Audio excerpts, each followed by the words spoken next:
Après avoir découvert les toiles des différents peintres et réalisé un travail préparatoire en classe, les élèves participant au parcours artistique et culturel à Romba ont pu rencontrer les artistes en chair et en os.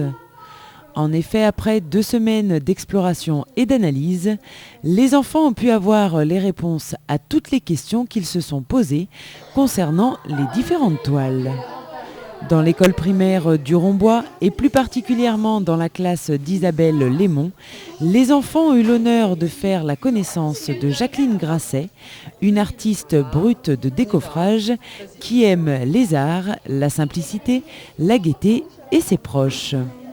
Les enfants ont pu lui poser un tas de questions et même apprendre quelques-unes de ses techniques secrètes pour réaliser certains de ses tableaux. Après la théorie, chaque élève a expérimenté cette nouvelle approche et réalisé une peinture.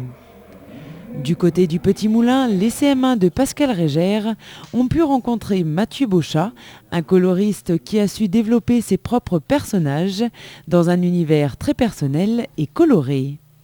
Un peu timide, Mathieu Beauchat s'est lui aussi prêté au jeu des questions et après avoir éclairé les enfants sur ses façons de procéder ou ses sources d'inspiration, tout le monde a pris une feuille et des feutres pour réaliser ou reproduire une partie de ses œuvres. À l'école primaire de la Ville-Haute, on retrouve les CM2 de Virginie Huttler en grande conversation avec Pierre Kopp, un artiste qui a su développer et faire évoluer son propre style artistique jusqu'à nos jours. Devant le regard interrogateur et admiratif des enfants, Pierre Kopp ne les a pas fait attendre plus longtemps et a répondu à leurs questions. Les élèves étaient très curieux, ce qui a permis d'assister à un bel échange culturel.